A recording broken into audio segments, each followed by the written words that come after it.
Have you ever felt like you didn't exist in your own family?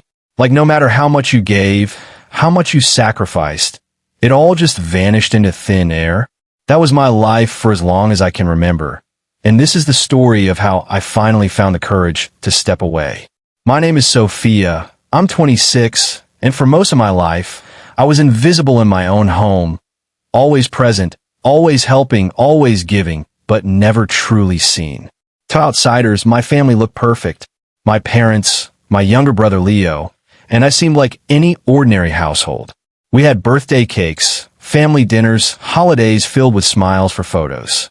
And yes, on the surface, it was all happy and normal. But behind those photos, I carried a quiet weight, a sense that my role was only to keep everyone else happy while my own dreams and needs went unnoticed. Growing up, I learned early that my job was to hold things together. When my father lost his job during my teen years, it was me who quietly took on part-time work to help pay for groceries. When Leo wanted new shoes or a trip to a school event, my mother would glance at me with tired eyes, and I'd hand over what I'd earned. Nobody told me to do it. It just became my role. And deep down, I told myself that if I kept giving, if I kept showing up, one day they might finally see me the way they saw him. But that day never came. It all became painfully clear on my mother's birthday. The dining table was bathed in candlelight, the room filled with laughter, and to anyone looking in, we were a perfect family.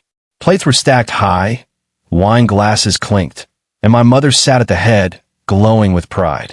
Then she turned to Leo, her eyes sparkling with emotion. "You've made me so proud," she said. The table erupted with applause. Everyone cheered, toasted his new job and his engagement. And me? I sat frozen, waiting, hoping for just one word of acknowledgement, a single moment where they might see me. But it never came.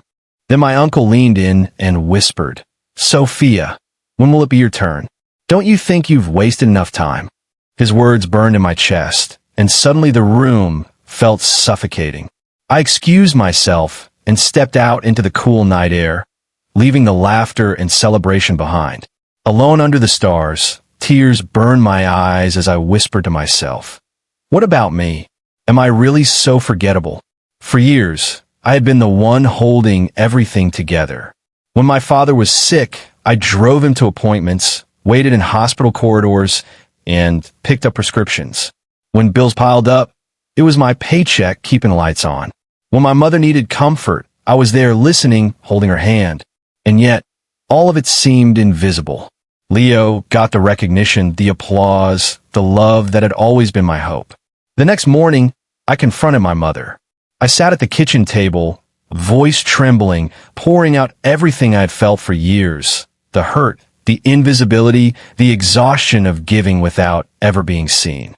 She listened quietly, and for a moment, I thought maybe she would understand. But then she sighed, almost dismissively, and said, "Sofia, you've always been strong. You don't need praise. Leo does. Let him shine." Her words shattered something deep inside me. It wasn't just neglect, it was a choice. They had chosen him, and in that moment, I realized I would never be enough for them. No amount of effort, no amount of sacrifice could change how they saw me. That truth hurt, but it also set me free. If I wanted to be seen, to be valued, I had to leave. 2 weeks later, I packed my bags. There were no fights, no screaming matches, just quiet resolve. I left a note on the kitchen counter. "I love you, but I can't keep living this way. I need to find myself." With a single suitcase and years of silence on my shoulders, I walked out of that house for the last time. The first few days were terrifying. I had no plan, no roadmap, just a gnawing fear of what came next. Nights were the hardest. I cried for the family I had loved and for the love I had longed for, but never received. Slowly, though, life began to change. I rented a small apartment, modest but mine. I signed up for painting classes, something I had always dreamed about but never dared to pursue. Every brushstroke felt like reclaiming a piece of myself I had lost. I started surrounding myself with people who truly saw me, friends who celebrated my wins, no matter how small. People who applauded my art, shared meals, laughed with me, not at my expense, not ignoring me. For the first time, I wasn't giving endlessly just to be seen. I was simply being me, and that was enough. Looking back now, I understand something I didn't before. I didn't leave my family out of anger or hate.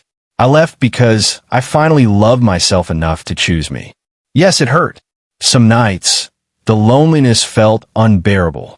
But remembering that birthday dinner, the applause for Leo, the silence around me, and my mother's words telling me to step aside, I knew I had made the right choice.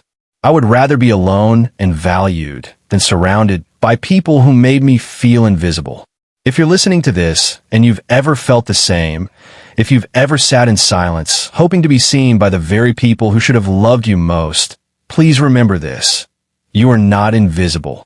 You are worthy of love, recognition, and joy. Don't let anyone convince you otherwise. If my story touched you, share this video with someone who might need to hear it today. If you've ever felt unseen, tell me your story in the comments. I read every single one. And don't forget to subscribe for more stories like this. You are not alone.